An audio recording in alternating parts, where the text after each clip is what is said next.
Welcome to the Complete Creative Podcast for passionate creatives who want to live well, create on purpose, and feel satisfied in every way.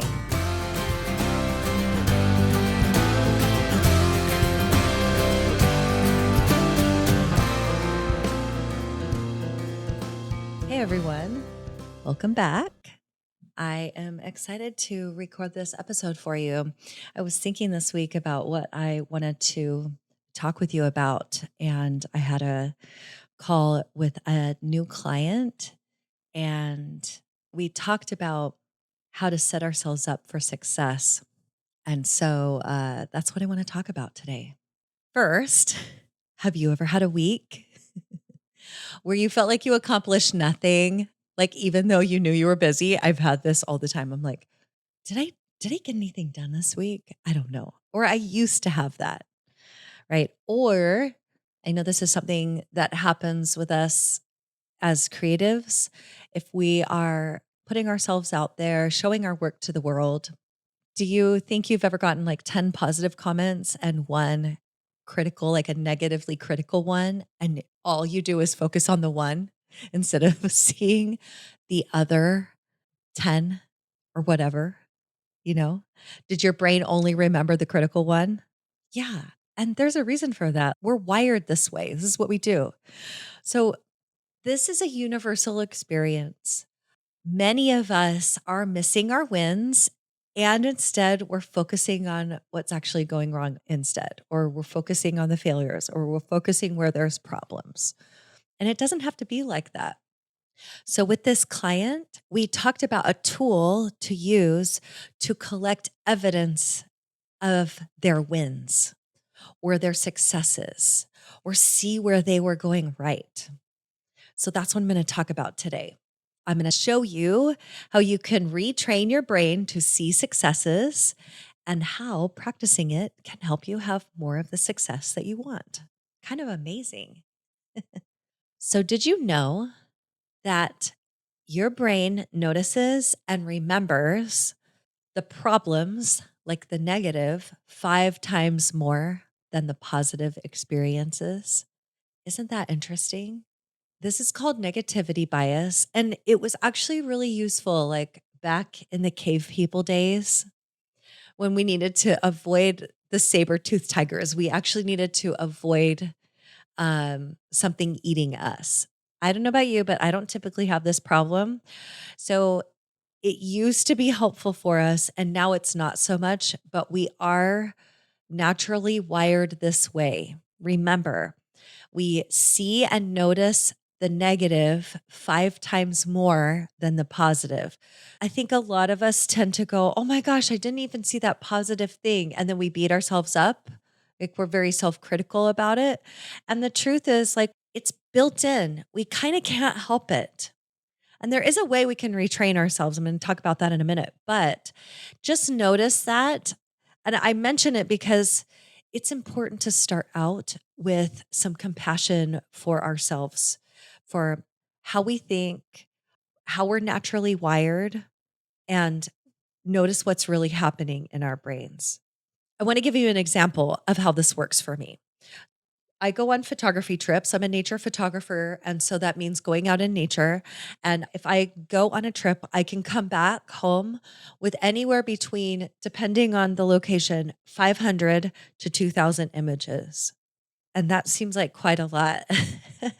So let's round that to 1,000 images. So what has happened to me in the past is I look through those 1,000 images and all I see are the bad ones. And I start criticizing them. I mean, needlessly, really. But I start criticizing them and I only see like the bad ones or the ones that don't work, that aren't working. And I'm like, I know I've thought this before. Well, that was a bust. And I laugh about it because, of course, yeah, I'm wired that way to kind of see that. And I laugh because also there's a way to get around it. Like, I don't want to take this stuff so seriously that I hold on to it so tightly.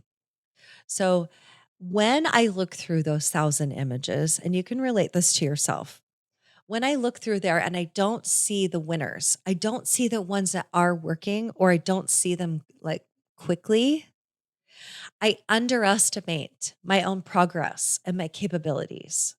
Because what could be cool is if I came home and I was like, oh, look how much I've grown. It takes me a little bit to get there, but I do. But I could do that faster. Like that could all be faster. The other cost of missing my win is could stay stuck in my own self doubt. And what has happened in the past is when I've held on to my failure like hard, I resist looking at them again. I have to pack them all away for a long time before I can look at them again. Now, there's nothing inherently wrong with that, but I would like to work on my images sooner. I kind of like working on them closer to when I experienced it instead of putting them aside for 6 months. I'm just opening myself up to a new process. So, besides my 1,000 images, some of the other costs of missing wins could look like not taking opportunities because we don't believe we're ready, or our creative work suffers because we're just afraid to take the risk because we don't think that we're capable. There are some big costs of not seeing our wins, and most of it is that we just feel bad. But there is good news. Your brain is more flexible than you think. Like, I think sometimes we get in this space where we're like, this can never change. Like, when's it going to change that I come home with my 1,000 images and I actually see ones that are working? It's about intentionally changing my process. Because our brains are flexible, this is called neuroplasticity. And the science of neuroplasticity teaches us that neurons, so we have these neurons that fire along pathways in our brains. So neurons that fire together wire together. So let me tell you what this looks like. When I first moved here to Texas, I was like, there's my favorite grocery store is called HEB. And I'm like, I want to go to HEB, but I don't know how to get there from here. So I have to get on my maps and follow the maps. And I have to really pay attention to everything along the way. Now, after doing it for 10 years, I picture the HEB in my mind. I hop in my car and I can actually think of all kinds of things while I go there because I'm on autopilot. It's because I've consistently paid attention to the route to get to the grocery store, and now it's automatic. That's the neuroplasticity in action. We literally can rewire our brains to do the things that we want them to do. There's a quote from Deepak Chopra from his book, The Seven Spiritual Laws of Success. And I love this quote. It goes like this: attention energizes and intention transforms. Whatever you put your attention on will grow stronger in your life. So I put my attention on the way to the grocery store, and now that pathway is seared into my mind. What's interesting is we're getting ready to leave Texas. We're in the process of selling our house. And when I leave, I'm going to form new pathways. And if I came back in 10 years, I may have to refresh myself on how to get there because I may not remember so well. And this is what Deepak Chopra says: whatever you take your attention away from will wither, disintegrate, and disappear. So just like the grocery store thing.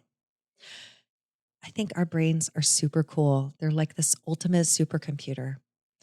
So another part of our brain is called the reticular activating system. I promise this has everything to do with what I'm talking about. Okay. This system decides what you notice, and you decide what to tell it to notice. But here's a recent example from me. It's not creative, but whatever. We recently purchased a Ford Bronco Sport. And now when I drive around, I see them everywhere. I didn't notice them before, but now that I own one and I'm seeing it all the time and I think about it, I see Ford Bronco Sports everywhere on the road. And the thing is, it's not that there are more of these particular vehicles on the road, but it feels like it because my brain is looking for them. I have trained my brain to see them more. My reticular activating system is deciding to see Ford Bronco Sports more often. So when your mind is trained to look for problems, more problems appear. Not that there are more, you just see them more. And when you train it to look for wins, successes, ways you're going right, those become more visible. And there might not even be more, but our brains kind of trick us into telling us that there are more. So the takeaway from all of this is that all of these things, all of your successes are already there.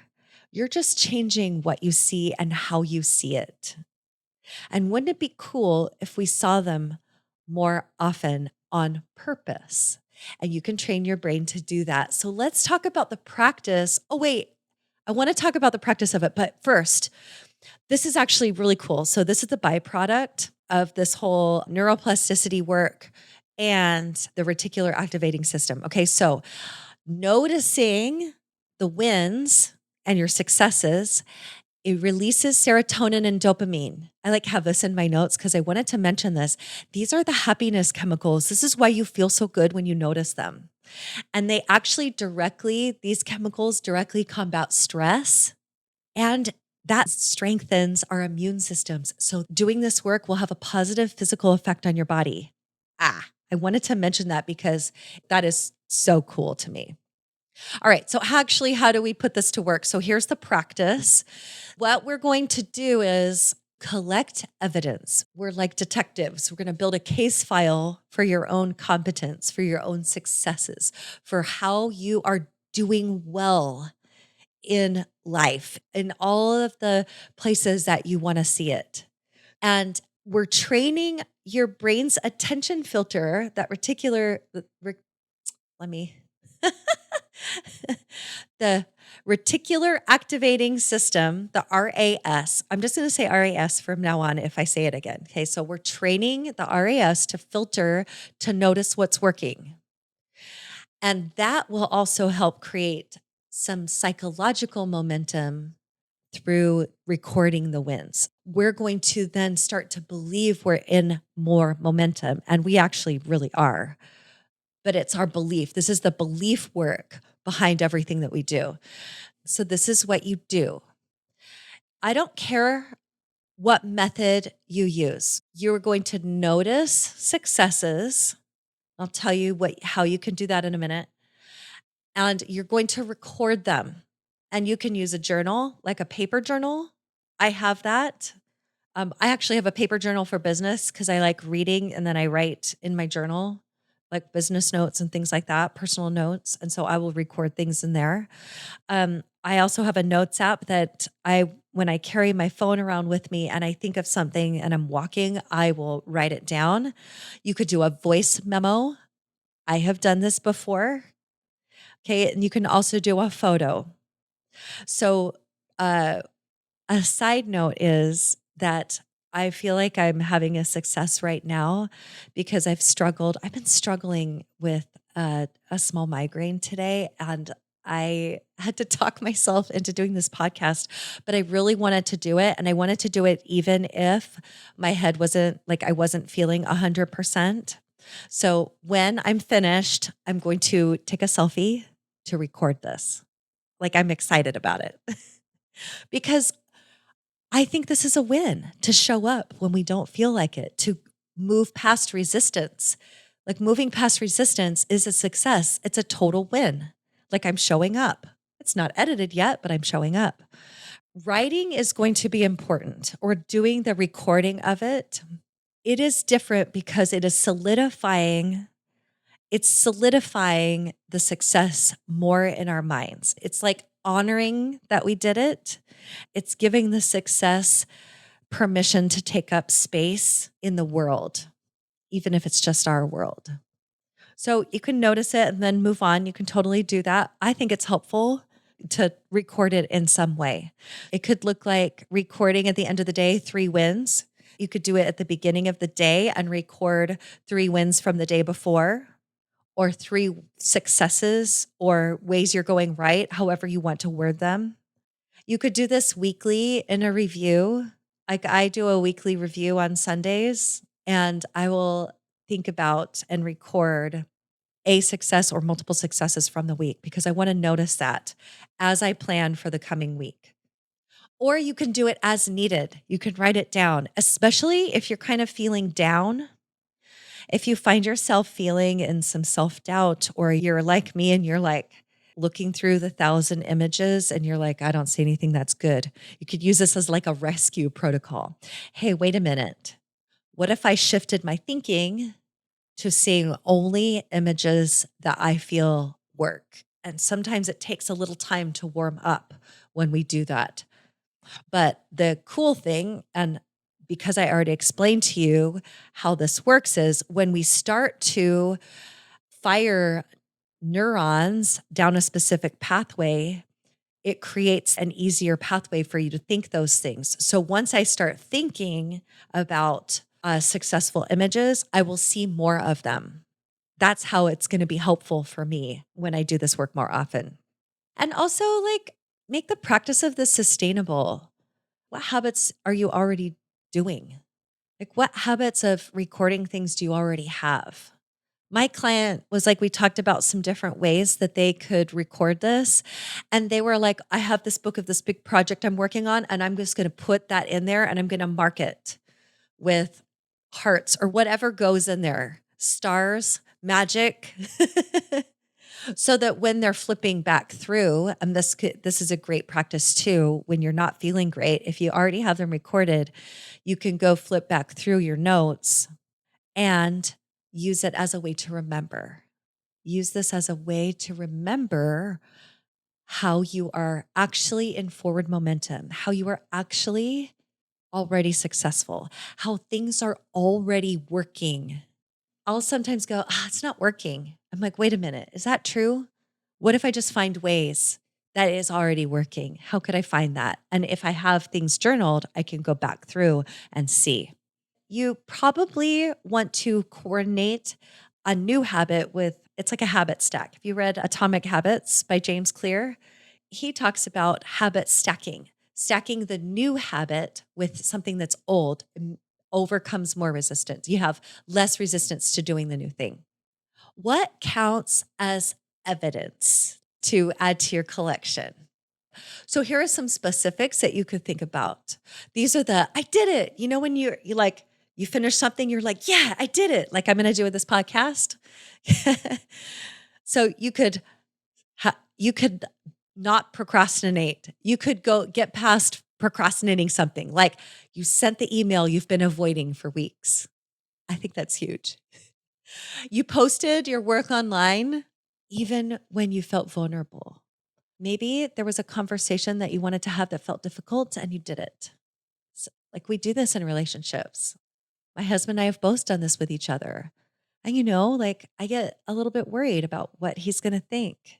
And when we do have those conversations, it's better. The I did it could also be showing up to create when you didn't feel like it. Like also me with this podcast. Not that I didn't want to talk with you. I just knew I wasn't at 100%. And I also think it's okay to create that way. So another thing that can count as evidence, and this is unlimited. These things are unlimited. I'm just giving you a few examples here. This could look like progress over perfection. Anytime you ditch perfection, and I talk about this in my last episode, but anytime you ditch perfection is going to be helpful in creating momentum, in forward movement. So let's say you published something imperfect rather than waiting. I do this a lot. I have a lot of typos. Maybe I need an editor. Okay. Putting something out there that's imperfect rather than waiting forever until it becomes perfect. Maybe you took action on something before you really felt ready. That takes a lot of courage. That's a win. And of course, I know that you're intentionally deciding when to make the thing done, even if it's not perfect, or when to work on it extra so it can be even more refined. Like you're making those decisions, but you're doing it intentionally. Also, you can collect evidence on what I'm calling character moments. These aren't things that you could like see a tangible result from, like an Instagram post. It could look like you stayed calm when someone was difficult. Gosh, I've done this. And then I like think about how I'm like, wow, I did such a great job. That person was extra. And I really kept my cool. And I like that. It's not that I think that I'm better, but I like the way I feel. I like the energy behind how I show up when I do that. That's a total win for me. It's something I've been practicing. It could look like helping someone without expecting anything in return. A character moment could look like you were fully present in a conversation. Oh, this is something huge I've been working on, especially when I'm in coaching conversations and I want to be absolutely fully present. And, showing up for 60 minutes, being there with a client for 60 minutes, I want to be fully present. And they feel it when I am. It's amazing. I don't want my mind to wander away to my phone and go, oh, I wonder who's texting me. Did my daughter text me back? No. So when I'm fully present in a conversation, I love to congratulate myself. Okay, another thing that can count as evidence in growth and learning, you could have figured out a new technology, like even if it took forever. I remember studying Photoshop and I worked on one image for a full day. I cried multiple times. But at the end of the day, I was so proud of myself because I had learned so much. I didn't just devote an entire day, but like that was the overcoming resistance part. And then I would keep practicing and keep practicing and keep practicing. Okay, but that is a success. Showing up that day, a huge success. Maybe if there's somewhere you're stuck in a project and you figure out how to unstick yourself, I think that's a big success. Depends on how you're stuck. Maybe you ask for help. And that's another way that we can have evidence of our successes is ask for help when you need it because we all actually need help. We don't create in this like bubble with no one. It takes a whole team. We are successful when we need some help. We figure out who to ask for help and we ask them. And of course, they have to say yes, but like, I think it's a success. That's forward momentum when we can recognize that. And also, when we are trying something that's on the edge of our comfort zone. We talk about outside. I like thinking it on the boundary, like my comfort zone is this boundary, and I'm pushing on the boundary. I'm expanding the boundary of my comfort zone. So anytime I do that, I want to notice my success because it takes courage. Like that's where the growth is happening. And I want to see that more. And that's how I'm going to notice how I'm growing is when I'm doing that kind of work. So, a couple others, when I listen to and follow my intuition, I feel like that's a success. Whether or not it works out, I actually like noticing when I'm doing that because I actually think things turn out better. They turn out in more alignment with how I'm working or with what I'm doing. It could be in your business, you improved a system or process. There's something I'm going to do with AI with my podcast that's going to help me make things really quick. It's not show notes it's actually show notes. I'm going to create a GPT for myself. It's going to be cool. I'm excited. But it's going to have all my words. Like it's going to have me and it's going to help me create those things quickly. So when I do that, that's going to be a success. And I actually consider it a success that I thought of it because it's going to be a way that I can improve. And so now I have the idea. Yay. Right. And the last one is like, if you have a breakthrough moment, when you have a breakthrough moment and you're like, yes, I figured that out. This is why I keep my phone like on the edge of my shower so that when I have a breakthrough idea, I can just journal it. And I love like basking in the success of like the thinking of it. Yes, so good. I know y'all have great ideas in the shower too. Okay, so these don't have to feel big. In fact, they all probably will feel, I like almost want you to look for the small ones or the ones that kind of feel small. And you don't have to think of them in big or small, but they compound. I think sometimes we tend to look over the small things because we're like, oh, that's small. I don't have to notice it.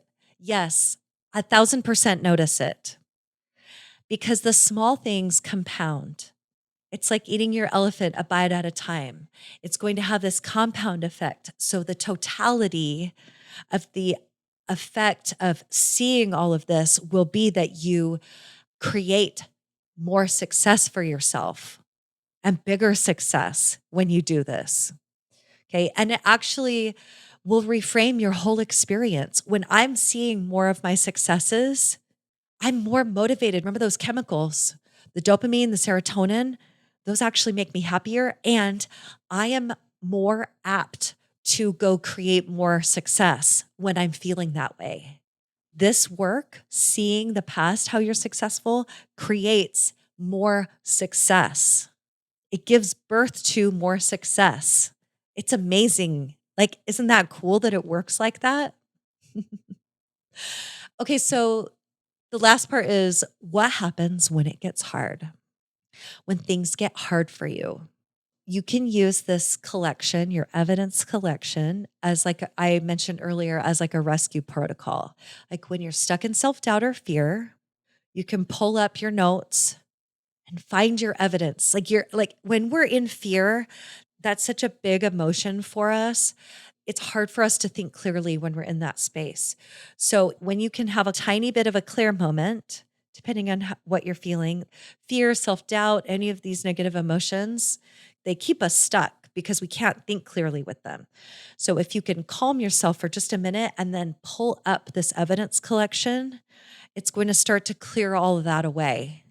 It's going to start falling, the negative will start falling away as you see it more and more. And then you'll be able to now look at where you're currently at and see more of your successes because your brain is now remembering the pathways. Also, when you might be in a tough moment, and instead of asking, like I'll ask myself, why is this going wrong? So instead of asking, why is this going wrong or why did this go wrong? You can reframe that question and it could look like this. What did I learn that I didn't know before? What strength did I discover in myself? How is this challenge preparing me for what's next? What would I tell my best friend if they went through this? I like being our own best friend. So as you're writing this, you're reframing. And if you find yourself thinking, this feels like bragging, remember, this is just for you. You're training your brain to be more effective. You're a more effective noticer. So this is about your perception of you. This isn't like building up your ego or inflating your ego. We're not talking about it to other people, not necessarily. Although if you want to share a win, you can. Feel free, right? You may want to call it. You may be so excited about one, you want to call up a friend and go, "Oh my goodness!" Like I'll do this with my husband. "Oh my goodness, I just had this win," and we celebrate with each other. It's amazing. But just remember, this isn't about inflating our ego. This is about rewiring our brains. So it's not bragging. Bragging is where we are putting ourselves above somebody else or above others. And that's not true. It's our own internal comparison. This is for ourselves. You don't need to worry about becoming overconfident. Like this work is not going to make you into some egotistical, overconfident braggart. Like this is healthy. This is a healthy practice. And if you doubt it, just go try it. Just go try it. Okay. So you'll actually become more capable and you're not delusional. It's not going to trick you into thinking something that you don't need to be. Okay. The truth is, when you see your wins, you create more wins. And we want that. So short-term changes, we're going to notice wins afterwards, especially when we assign ourselves to do it. And then step by step or over time, you're going to start noticing them more in real time. And that's going to be a really cool side effect. Like you're going to cut out all that time in between. You're going to cut out all the like self-doubt in between and start feeling success faster. Like I like that feeling. Your self-doubt will become shorter. You'll feel more motivated to take action. And then the long-term transformation will look like your brain will automatically start scanning for what's like after months, maybe shorter, I don't know. Your brain will automatically start scanning for what's working. It's that reticular activating system that will actually be very focused on, instead of looking for the negative, it'll go, hey, what's working here? Hey. And I've actually trained myself to do this with my images. When I pull them up now, I'm like, just looking for the great ones because the other ones don't matter. I'm not using those. So you actually develop an opportunity radar. You're going to see more possibilities in your challenges. Instead of getting stuck in a challenge, you're going to be open to all different kinds of possibilities. And I love that. There's infinite. You might be more willing to take creative risks. You're going to have a natural resilience, a greater natural resilience when things don't go as you plan them. And guess what? Almost nothing. I don't know of anything that goes the way I plan it. Like almost nothing goes the way I plan. And I want to keep going no matter what. It's that resilience. Oh, that didn't happen like I thought. I'm going to keep going though. And here's the big shift is you're going to start trusting your ability to figure things out. It's going to feel easier and less stressful to do all of it. Okay, so right now, and you can press pause on me. Don't worry, I'm not offended if you need to. Think of one success from like a recent success. Could be from this week, could be from today, could be from yesterday, something recent. And if you feel so inclined, go write it down. Find one success. Probably you're going to find 3, is what I think. Now, I am going to record my own success of doing this podcast because I'm going to do my selfie right now. There we go. That was so fun. Big success for coming to the recording, even when I'm kind of dealing with a headache. Here's my final thought with all of this. The successes are already there. We're not actually creating them by just like by noticing them. They're already there. They're already happening. That's kind of cool. You're just learning to see them more. You see the miracles as they're happening, and then also be in the miracle while it's happening. The reason we do this is to create confidence that things are working even when progress seems slow. And that's such a cool thing that we can retrain ourselves to do this. Okay, that's it. Thank you so much for your time. Thanks for joining me here. Thanks for celebrating that I recorded this for you, with you. If my thoughts today resonated with you, then we should chat. In the show notes, there is a link to schedule a clarity call with me, and we can talk about what it would look like to work together to do more of this work. Until next time.